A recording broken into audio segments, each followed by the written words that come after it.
Assalamu alaikum students, welcome back to my YouTube channel SLO's Academy. I am your physics teacher and today we are going to discuss about 11th class physics chapter number 4 that is rotational and circular motion। और आज की video का topic है movement of inertia. तो बच्चों सबसे पहले हम ये देख लेते हैं कि इनर्शिया क्या होता है, उसके बाद हम डिस्कस करेंगे कि मूवमेंट ऑफ इनर्शिया क्या होता है। तो इनर्शिया आप लोगों ने 9th क्लास में भी पढ़ रखा है। इनर्शिया किसी भी बॉडी के अंदर से एक रेजिस्टिव फोर्स है जो जब हम उसकी स्टेट को चेंज करना चाहते हैं तो एक रेजिस्टेंस प्रोड्यूस होती है बॉडी के अंदर, उसे हम इनर्शिया कहते हैं। जैसे मैंने इसकी डेफिनेशन यहाँ लिखी है, the property of an object, किसी भी ऑब्जेक्ट की ऐसी property by which it tends to resist, क्या करता है वो कोशिश करता है कि रेजिस्ट करे any change in its state, अपनी स्टेट के अंदर जो भी चेंज आ रहा है उसको रेजिस्ट करे, ऑफ मोशन और रेस्ट। और स्टेट कोई भी हो सकती है, मोशन की भी हो सकती है और रेस्ट की भी। फॉर एग्जांपल हमारे पास कोई भी ऑब्जेक्ट है, लाइक एक बॉल है, अगर वो कहीं पर at the state of rest पड़ी हुई है, कहीं पे ऐसे ही रेस्ट पे पड़ी है और हम उसे मूव कराना चाहते हैं, तो इस बॉडी के अंदर, उस बॉल के अंदर एक रेजिस्टिव फोर्स प्रोड्यूस होगी जो उसे रोकेगी कि वो मूव ना करे। इसलिए वो मूव नहीं करती। वो हमेशा क्या होता है, जब रेस्ट पे होती है तो बॉल रेस्ट पे रहती है, और अगर बॉल मूव कर रही है तो वो मूव करती रहेगी जब तक कि हम कोई एक्सटर्नल फोर्स ना लगाएं। तो इसके आगे मैंने लिखा है कि न्यूटन फर्स्ट लॉ, जो न्यूटन फर्स्ट लॉ था उसमें हमने क्या पढ़ा था, उसमें भी हमने बिल्कुल ऐसे ही पढ़ा था कि कोई भी बॉडी, कोई भी ऑब्जेक्ट अगर in the state of motion है तो वो इन स्टेट ऑफ मोशन ही रहेगा, और अगर इन स्टेट ऑफ रेस्ट है तो इन स्टेट ऑफ रेस्ट ही रहेगा, अनलेस अनटिल कोई एक्सटर्नल फोर्स उसके ऊपर एक्ट करे। तो आपको पता चल गया कि न्यूटन फर्स्ट लॉ का और इनर्शिया का क्या आपस में रिलेशन है, कि वो दोनों सेम ही बातों को कन्वे कर रहे हैं। और वो बात क्या है कि अगर कोई भी ऑब्जेक्ट किसी एक स्टेट में होता है तो वो उसी स्टेट में रहना चाहता है। ये उसके अंदर एक पावर है, एक समझ लें उसकी कैपेसिटी है, एक एबिलिटी है कि वो चाहता है कि वो जिस स्टेट में है वो उसी स्टेट में रहे, वो चेंज नहीं करना चाहता अपनी स्टेट। और अगर हम चाहें कि उसकी स्टेट को चेंज करें तो उसके लिए हमें क्या करना पड़ता है, कोई ना कोई एक्सटर्नल फोर्स लगानी पड़ती है। तो ये जो इसके बॉडी की, ऑब्जेक्ट की अंदर की पावर या एबिलिटी है कि वो उसी स्टेट में रहे जिसमें वो पहले से है, उसको क्या कहते हैं, हम उसको कहते हैं इनर्शिया। अब ये तो पहले आपने 9th क्लास में पढ़ रखा था। अब हम बात करते हैं कि मूवमेंट ऑफ इनर्शिया क्या होता है। तो क्योंकि हम रोटेशनल और सर्कुलर मोशन वाला चैप्टर पढ़ रहे हैं और इसमें रोटेशनल मोशन की बात होगी, जहाँ पर ऑब्जेक्ट क्या है हमारे पास, सर्कल में मूव करते हैं या फिर सर्कुलर मोशन परफॉर्म कर रहे होते हैं, तो जो मूवमेंट ऑफ इनर्शिया है ना, इसी का दूसरा नाम है रोटेशनल इनर्शिया। ठीक है, मतलब मूवमेंट ऑफ इनर्शिया का ही दूसरा नाम रोटेशनल इनर्शिया है। मैंने दोनों नाम इसलिए लिखे यहाँ पे ताकि आप लोगों को दोनों ही इसके नाम पता हों कि इनको हम इन दोनों नामों से पुकारते हैं। तो सबसे पहले इसकी डेफिनेशन में रीड करती हूँ कि रोटेशनल इनर्शिया क्या होता है। वैसे अगर मैं सिंपली आपको बताऊं तो क्या इनर्शिया और रोटेशनल इनर्शिया में क्या फ़र्क होगा, सिर्फ इतना सा फ़र्क होगा कि वहाँ पर हम क्या करते हैं, लीनियर मोशन की बात कर रहे होते हैं इनर्शिया के अंदर, कि कोई भी ऑब्जेक्ट अगर लीनियर मोशन कर रहा है परफॉर्म, यानी कि अगर वो मूव कर रहा है और लीनियरली मूव कर रहा है, तो क्या है उसके अंदर एक ऐसी पावर है जो उसे रोकती है स्टॉप होने से, फिर हमें कोई ना कोई फोर्स लगानी पड़ती है और फिर हम उसे स्टॉप कर सकते हैं। और अगर कोई भी ऑब्जेक्ट रेस्ट पर है तो वो रेस्ट पर ही रहना चाहता है जब तक हम कोई फोर्स ना लगाएं। तो रोटेशनल से हमें क्या समझ आ रही है कि यहाँ पर रोटेशन की बात हो रही है, यानी कि ऑब्जेक्ट अगर मूव कर रहा है तो कौन सी मोशन हो रही होगी, रोटेशनल मोशन परफॉर्म कर रहा होगा, या फिर हम कह सकते हैं सर्कुलर मोशन परफॉर्म कर रहा होगा, और वो उसी में रहना चाहेगा जब तक कि हम उसके ऊपर कोई फोर्स ना लगाएं। तो इसकी डेफिनेशन उसी तरह से है, बल्कि मैंने इसकी 2 डेफिनेशन लिखी हैं, तो आपको इन दोनों में से जो ईजी लगे आप वही कर लें। मैंने आपके आसानी के लिए 2 लिखी है। The opposition offered by an object to its rotational motion is called movement of inertia. The opposition offered by an object, वो अपोजिशन जो बॉडी के अंदर से, ऑब्जेक्ट के अंदर से ऑफर की जाती है किस चीज़ को, टू इट्स रोटेशनल मोशन, उसकी रोटेशनल मोशन को। यानी कि अगर उसे रोटेशनल मोशन में हम मूव कराना चाहते हैं तो जो अपोजिशन ऑफर की जाती है, यानी अंदर से जो रेजिस्टेंस आती है बॉडी की कि वो रेस्ट पे नहीं आना चाहता या रुकना नहीं चाहता, अपनी स्टेट नहीं चेंज करना चाहता, तो वो क्या है, उस अपोजिशन को हम कहते हैं मूवमेंट ऑफ इनर्शिया। या फिर इसकी दूसरी डेफिनेशन इस तरह से है, the property of a body by which it maintains its state of rest और uniform rotational motion about a fixed axis is called movement of inertia. Property of a body by which it maintains its state of rest और motion, यानी कि body की वो खसूसियत, वो सलाहियत जिसके ज़रिए वो अपनी स्टेट को मेंटेन करता है, चाहे वो रेस्ट की स्टेट हो, चाहे वो यूनिफॉर्म रोटेशनल मोशन की स्टेट हो। अब जैसे मैंने आपको बताया कि इनर्शिया और रोटेशनल इनर्शिया में बेसिकली फ़र्क ही यही है कि वहाँ पर हम लीनियर मोशन की बात कर रहे हैं, यहाँ पर हम रोटेशनल मोशन की बात कर रहे हैं। तो वही यहाँ पर मैंने डेफिनेशन में मेंशन किया है कि बॉडी की वो प्रॉपर्टी जिसके ज़रिए वो अपनी स्टेट ऑफ रेस्ट को मेंटेन कर रहा है या फिर यूनिफॉर्म रोटेशनल मोशन को मेंटेन कर रहा है अबाउट अ फिक्स्ड एक्सिस। अब रोटेशनल मोशन जाहिर सी बात है, रोटेशन हो रही है तो किसी ना किसी एक्सिस के बाहर हो रही होगी, और वो एक्सिस फिक्स होना भी ज़रूरी है, क्योंकि अगर एक्सिस बार बार चेंज हो रहा है तो फिर हमारा जो रोटेशन है उसका सर्कल, उसके सारी शेप जो है वो चेंज होगी और फिर काफ़ी वो कम्प्लेक्स टाइप की मोशन हो जाएगी। तो इसलिए मतलब एक फिक्स एक्सिस के बाहर रोटेशनल मोशन हो रही है, और वो क्या है, प्रॉपर्टी है बॉडी की कि वो इसे मेंटेन रखेगा, और इसी को हम कहते हैं मूवमेंट ऑफ इनर्शिया। इसके बाद हम इसकी मैथमेटिकल फॉर्म देख लेते हैं। तो मैथमेटिकली मतलब आपके पास ये डेफिनेशन पहले आ जाएंगी। इनर्शिया की डेफिनेशन वैसे ही मैंने आपको समझाने के लिए बताई है, ये आपके टॉपिक का हिस्सा नहीं है, लेकिन आपको पता होना चाहिए कि सिंपली इनर्शिया क्या होता है। उसके बाद मूवमेंट ऑफ इनर्शिया की हमने 2 डेफिनेशन देख ली, जो आपको ईजी लगे आप इन दोनों में से वो याद कर सकते हैं। उसके बाद हम देखते हैं मैथमेटिकल फार्मूला। तो अब जो इनर्शिया का मैथमेटिकल फार्मूला है ना, वो होता है, इनर्शिया को हम रिप्रेजेंट करते हैं आई से, I is equal to M R square. ठीक है, ये इसका मैथमेटिकल फार्मूला है। और अगर इसी फार्मूले से हम यूनिट निकालना चाहें तो ऐसा यूनिट क्या होगा, मैथ्स का हमें पता है ऐसा यूनिट होता है किलोग्राम, और जो रेडियस है वो एक किस्म की लेंथ है, तो लेंथ का यूनिट क्या होता है मीटर, और स्क्वायर है तो metre square, kilogram metre square. इसके बाद हम डायमेंशन की बात कर लेते हैं। और अगर हम डायमेंशन की बात करें तो जो डायमेंशन होता है वो हम इसी फार्मूले से या फिर ऐसा यूनिट से निकाल सकते हैं। जैसे यहाँ हमारे पास किलोग्राम है, तो किलोग्राम जो है वो मैस का यूनिट है, मैस को हम कैपिटल में लिख देंगे। और जो मीटर है, मीटर जो है वो लेंथ का यूनिट है, तो लेंथ को हम कैपिटल में लिख देंगे, और क्योंकि मीटर के ऊपर स्क्वायर है तो हम लेंथ के ऊपर भी स्क्वायर लगा देंगे। और मोस्ट इंपॉर्टेंट बात यह है कि डायमेंशन लिखते हुए हमेशा हमने स्क्वायर ब्रैकेट इसका इस्तेमाल करना है, यानी कि जिस भी चीज़ की आप डायमेंशन लिख रहे हैं उसे किस चीज़ में इनक्लोज करेंगे, स्क्वायर ब्रैकेट के अंदर। तो बाहर ये स्क्वायर ब्रैकेट ही लगानी है, इस तरह कोई करली या फिर स्मॉल ब्रैकेट हम यूज़ नहीं कर सकते। इसके बाद हमारे पास डिपेंडेंस आ जाती है। तो ये इनर्शिया के फार्मूले से पता चल रहा है कि वो किस चीज़ पर डिपेंड कर रहा है। हमें पता है किसी भी फिजिकल क्वांटिटी की जो डिपेंडेंस होती है वो उसके मैथमेटिकल फार्मूले से ही पता चल जाती है।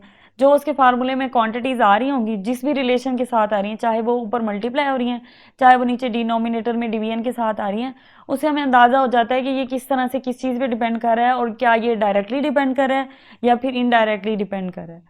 क्योंकि तो हमारे पास ये जो फार्मूला है इसमें I is equal to M R square, दोनों चीज़ें ऊपर मल्टीप्लाई हो रही हैं, तो इसका मतलब है डायरेक्ट रिलेशन है दोनों के साथ। तो हमने लिख दिया कि I directly proportional to M R square. और अगर हम ये डायरेक्टली प्रोपोर्शनल का निशान हटाएं तो हमें पता है कि जहाँ पर भी हम डायरेक्टली प्रोपोर्शनल का निशान हटाते हैं वहाँ पर हम कोई ना कोई कांस्टेंट इंट्रोड्यूस करते हैं। तो उस कांस्टेंट को क्या लिख दिया, यहाँ पर के आ गया है, तो ये आ गया आई इज इक्वल टू के एम आर स्क्वायर। अब क्योंकि हमें पता है कि आई जो है वो एम आर स्क्वायर के बराबर है, तो के जो है के क्या होगा, के 1 के इक्वल होगा। ये हमने सपोज किया हुआ है कि हमारा जो कांस्टेंट है ना, प्रोपोर्शनैलिटी कांस्टेंट है, वो यहाँ पर 1 है। इसलिए यहाँ पर हमने क्या किया कि कोई भी वैल्यू नहीं लगाई, क्योंकि 1 था हमारा प्रोपोर्शनैलिटी कांस्टेंट। 1 को लिखें या ना लिखें एक ही बात है।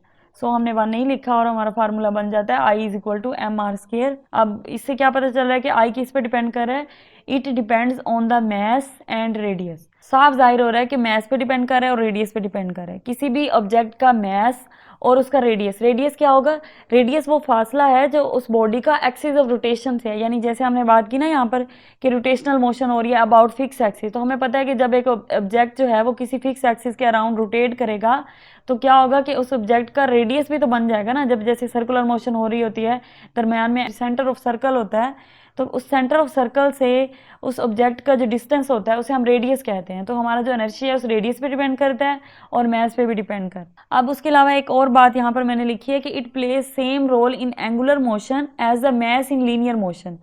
अब ये जो हमारा मूवमेंट ऑफ इनर्शिया है ना, इसकी अगर हम फिजिकल सिग्निफिकेंस की बात करें ना, कि मतलब इसकी इंपॉर्टेंस क्या है, हम क्यों इसे फिजिक्स में पढ़ रहे हैं। अगर हम लोगों ने एक नया कंसेप्ट पढ़ा है तो उसकी कोई ना कोई रीज़न होगी ना कि हम क्यों इस कंसेप्ट को इंट्रोड्यूस करा रहे हैं। अगर हमारे पास पहले वाले कंसेप्ट कंप्लीट हैं तो एक नया कंसेप्ट इंट्रोड्यूस कराने की क्या रीज़न है, तो उसकी ये वजह है कि जो इनर्शिया है ना वो रोटेशनल मोशन के केस में या एंगुलर मोशन के केस में वही रोल प्ले कर रहा होता है जो कि मैस जो है वो लीनियर मोशन के केस में करता है। यानी कि अगर रोटेशनल मोशन के मैस वाली क्वालिटी को कोई रख रहा है अपने अंदर तो वो इनर्शिया है। जिस तरह से लीनियर मोशन के अंदर मैस की बात करते हैं ना हम, इसी तरह से रोटेशनल मोशन के अंदर जो उसका रिप्लेसमेंट आया है ना वो इनर्शिया आया है। तो ये एक इसकी इंपॉर्टेंट करेक्टरिस्टिक लगा लें आप, ये इसकी इससे इस बात से ना इनर्शिया की इंपॉर्टेंस वाज़ेह होती है। नेक्स्ट हमारे पास एक इंपॉर्टेंट नोट है, वो ये है कि objects with larger mass have large movement of inertia. तो जैसे अभी हमने रिसेंट फार्मूले में देखा कि I directly proportional to M R square है, तो वहाँ से हमें पता चल रहा है कि ऑब्जेक्ट विद लार्जर मास, जिन ऑब्जेक्ट्स का मास ज़्यादा होगा उनके पास लार्ज मूवमेंट ऑफ इनर्शिया होगा, meaning that they are harder to accelerate angularly. तो इसका मतलब ये होगा कि उसको मूव कराना या एंगुलरली एक्सेलरेट कराना, एंगुलरली का मतलब है कि यानी सर्कुलर मोशन के अंदर, क्योंकि अब जब हम रोटेशनल और सर्कुलर मोशन की बात करेंगे तो वहाँ पर जो एक्सेलेशन होगी ना वो एंगुलर एक्सेलेशन होगी, तो एंगुलर एक्सेलेशन प्रोड्यूस करना उसके अंदर डिफिकल्ट होगा। नेक्स्ट हमारे पास आ जाता है फॉर रिजिड बॉडी, यानी कि अब हम कोई भी एक रिजिड बॉडी लेकर उसका इनर्शिया फाइंड करके देखना चाहते हैं कि उसका इनर्शिया हम किस तरह से फाइंड कर सकते हैं। तो सबसे पहले तो आपको पता होना चाहिए कि रिजिड बॉडी क्या होती है। रिजिड बॉडी कोई भी ऐसी बॉडी होती है, कोई भी ऐसा सॉलिड ऑब्जेक्ट होता है जो ना तो डिफॉर्म होता है, यानी ना तो अपनी शेप को चेंज करता है, और ना ही उसके अंदर डिफॉर्मेशन होती है, यानी ना ही वो टूटता है। जैसे कि उसकी जो फॉर्म है वो वैसे ही रहती है, चाहे उसके ऊपर आप कोई भी फोर्स एक्सर्ट कर लें, किसी भी किस्म की कोई एक्सटर्नल आप उसके ऊपर इफेक्ट प्रोड्यूस करने की कोशिश करें, लेकिन उसकी जो शेप होती है और जो फॉर्म होती है वो चेंज नहीं होती। तो ऐसी बॉडी को हम कहते हैं रिजिड बॉडी। और उसकी शेप इरेगुलर भी हो, यानी कि रिजिड बॉडी में ज़रूरी नहीं होता कि वो रेगुलर शेप का ही हो, इरेगुलर भी हो सकता है। जैसे पत्थर आपको पता है कोई रेगुलर शेप नहीं होती, वो डिफरेंट शेप्स के होते हैं, तो वो एक रिजिड बॉडी है। यानी कि आप जो भी ऊपर से उसके ऊपर फोर्स लगा लें वो डीफॉर्म नहीं होते, उसकी शेप नहीं चेंज होती, वो टूट जाएंगे बेशक, लेकिन वो शेप जो है ना वो वैसी रहेगी, यानी उसके अंदर कोई फ्लेक्सिबिलिटी नहीं है जैसे रबर के अंदर होती है कि आप उसके ऊपर कोई फोर्स लगाएं तो उसमें वो मतलब इलास्टिसिटी की वजह से खिंच जाती है, या उसकी शेप चेंज हो जाती है, या उसमें कोई प्लास्टिक इफेक्ट प्रोड्यूस होता है, तो ऐसा नहीं होता। तो ऐसी बॉडी को हम क्या कहते हैं, रिजिड बॉडी कहते हैं। तो अब यहाँ पर डायग्राम में आप देख सकते हैं कि हमारे पास ये इस तरह की शेप की जो लाइट ब्लू शेड में एरिया है, ये एक रिजिड बॉडी है, और इसके ऊपर डिफरेंट पार्टिकल्स है। जाहिर सी बात है ये बॉडी है तो ये बहुत सारे मैसेज या बहुत सारे पार्टिकल से मिलके बनी होगी। तो हमने क्या करना है कि मैं इसे पहले रीड कर देती हूँ। Consider the rigid body which is made up of n small pieces of masses m1 m2 so on to mn having radius r1 at r2 to rn from its axis of rotation as shown in figure. तो ये आप एक body देख सकते हैं जो कि हमारे पास रिजिड है, और ये डिफरेंट मैसेज से बनी है, जैसे m1 m2 और सो ऑन mn, यानी कि इसके छोटे छोटे पीसीज आपने बना लिए। जैसे हम डिवाइड कर लेते हैं एक बॉडी को स्मॉल पीसीज ऑफ मैसेज के अंदर, और mn तक वो मैसेज हैं, और हर मैस का जो एक्सिस ऑफ रोटेशन है ना उससे जो डिस्टेंस है ना वो r है। जैसे m1 के लिए r1 है, जैसे यहाँ पर आप देख सकते हैं शोर है, इसी तरह m2 के लिए r2 है, और अगर mn की बात करें तो rn है। तो ये सब का डिस्टेंस है अपने एक्सिस ऑफ रोटेशन से। और उसके बाद हम क्या करना चाहते हैं, हम इसका टोटल इनर्शिया फाइंड करना चाहते हैं पूरी बॉडी का। तो हमने ये इस तरह से मैसेज इसलिए लिए हैं कि हमें आसानी हो, ताकि हम हर मैस के लिए उसका इनर्शिया फाइंड कर सकें। और जब हम हर मैस का इनर्शिया फाइंड कर लेंगे तो उसके बाद हम क्या करेंगे, टोटल इनर्शिया फाइंड कर लेंगे। तो उसके लिए हमने क्या किया कि सबसे पहले फॉर m1 के लिए क्या लिखे है, I1, जो हमारा फार्मूला है I is equal to M R square. बस सिंपली क्या हुआ है कि m1 के लिए I1 is equal to m1 r1 का स्केयर, और अगर हम m2 की बात करेंगे तो I2 is equal to m2 r2 का स्केयर, सो ऑन। जब हम mn के लिए लिखेंगे तो In is equal to mn rn का स्केयर। तो टोटल इनर्शिया कैसे निकलेगा, टोटल इनर्शिया होगा sum of all these inertias, जो कि फॉर ऑल दीज मैसेज। तो जैसे हम टोटल इनर्शिया के लिए एक स्टेप और भी यहाँ पे लिखा जा सकता था कि I total is equal to I1 plus I2 plus so on In, और जब फिर आप उसमें लिखेंगे कि I1 की वैल्यू पुट करेंगे m1 r1 का स्केयर प्लस m2 r2 का स्केयर और so on plus mn rn का स्केयर। तो यहाँ पे क्या हुआ कि आपके पास सम हो रहा है इन प्रोडक्ट का, यानी कि मैस है और रेडियस का स्केयर है, ये आपस में मल्टीप्लाई हो रहे हैं, और ये सब अलग अलग मैसेज के लिए आ जाएगा। उसके बाद टोटल आप उसे इस तरह से लिख सकते हैं कि I is equal to sigma. Sigma आपको पता है कि जब हमें समीशन, जैसे ये समीशन का सिंबल है ना, इसे हम सिग्मा भी बोलते हैं। जब हमें किसी चीज़ का सम लिखना हो और एक कॉम्पैक्ट फॉर्म में लिखना हो तो हम क्या करते हैं, ये वाला सिंबल यूज़ करते हैं, ये जो ई की तरह है, इसे हम सिग्मा बोलते हैं। तो इसको हम लिखेंगे और हमारे पास क्या होगा कि एम आई और आर आई का स्केयर। अब आई जो है, आई क्या है, आई 1 to n है, यानी कि आई जो है वो पहले मैस के लिए भी है और n तक के जितने भी मैसेज हैं ये सब के लिए फिर उसका टोटल इनर्शिया आ जाएगा। तो ये हमारे पास किसी भी रिजिड बॉडी का टोटल इनर्शिया आ गया। अब नेक्स्ट हमारे पास ये कुछ शेप्स हैं जो कि आपकी बुक में अवेलेबल थी, जिनके इनर्शिया लिखे हुए थे। तो ये मैंने इसलिए यहाँ पर शो किए हैं क्योंकि ये इंपॉर्टेंट है आपके एमसीक्यूज़ के लिए, और पेपर वगैरह में इस तरह से एमसीक्यूज़ आ जाता होता है कि आप ये डिफरेंट शेप का इनर्शिया बताएं। जैसे किसी भी शेप का, लाइक अगर आपसे होलो स्फेयर का इनर्शिया पूछ लिया जाता है या फिर सिलेंड्रिकल रोड का इनर्शिया पूछ लिया जाता है, तो ये वाली जो वैल्यूज़ है ना 1/3 ml² या फिर 1/12 ml², या फिर इस तरह से कोई भी, जैसे रिंग और हूप के लिए है I = mr², तो ये आपको याद होनी चाहिए।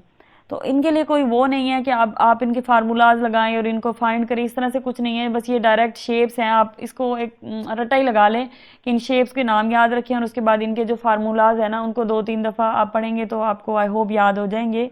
तो ये सब आपको आने चाहिए क्योंकि इनमें से कोई भी आपके पेपर में एमसीक्यूज़ के तौर पे आ सकता है। तो बच्चों, आज का लेक्चर यहीं तक था। आई होप आपको लेक्चर समझ आ गया होगा, लेकिन फिर भी अगर कोई कन्फ्यूजन है तो आप कमेंट सेक्शन में लाजमी बताइएगा, मैं आपके कुछ क्वेश्चंस के आंसर कर दूंगी। Thank you so much.